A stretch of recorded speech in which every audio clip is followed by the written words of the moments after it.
Have you ever really stopped to think about what's going on inside your computer?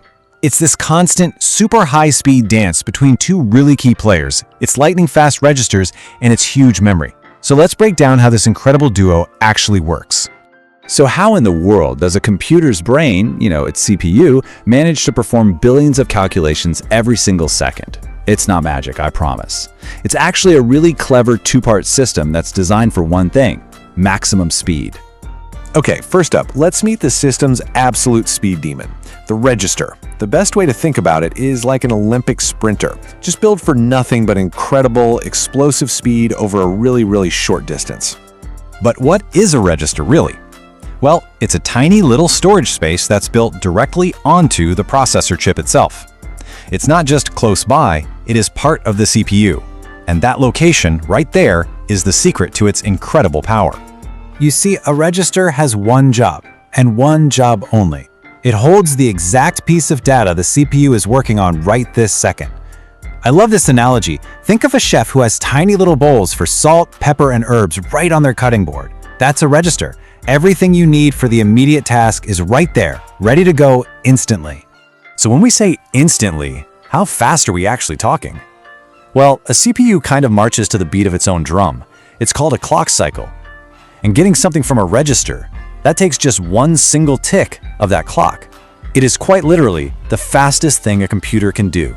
But, and this is a huge but, here's the catch. Look at that number. A typical register holds just 64 bits of data. That is incredibly, unbelievably small. You couldn't even store a corner of a decent photo in there. This is a specialist's tool, for sure, not a giant storage warehouse. Okay, so if the register is our sprinter, who's its partner in crime? Well, that would be memory, or what most of us just call RAM. Think of this as the entire workspace, where all the tools and ingredients for the current job are laid out and ready. Memory is that way bigger storage area where pretty much everything your computer is thinking about right now lives. We're talking your web browser, your music, the operating system itself.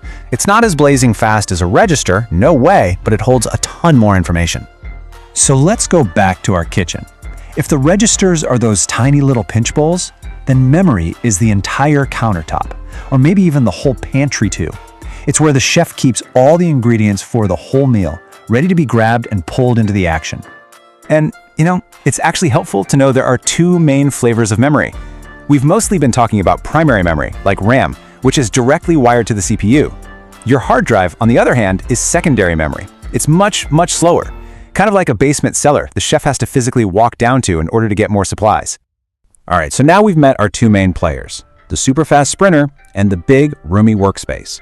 And this really sets up the fundamental trade-off in all of computer design, this constant battle between pure, blistering speed and just massive size. Just look at how they stack up. Location. Registers are literally on the CPU chip, while memory is separate. That distance, even if it's tiny, makes a huge difference in speed. Size? It's not even a contest. We're talking 64 bits versus gigabytes. Purpose? Registers are for the immediate little task. Memory holds the entire program. And finally, cost. That on-chip real estate is like prime beachfront property. It's super expensive, which is exactly why registers have to be so small.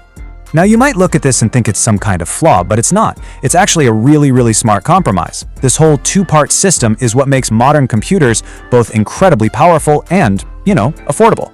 This quote really just nails it. One is for the right-this-second stuff, for quick manipulation.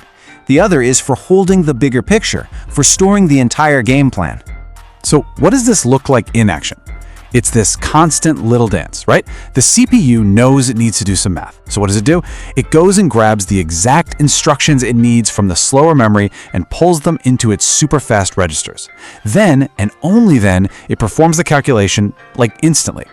So the real magic here is the balance. You've got these few highly specialized sprinters for the immediate job, backed up by this huge workspace that has everything else ready to go.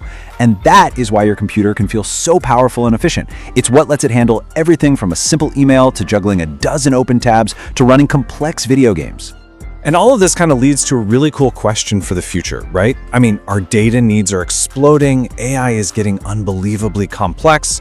So is this classic balance between registers and memory going to hold up? What does the next evolution of the computer's brain even look like? Definitely something to think about. Thanks for tuning in.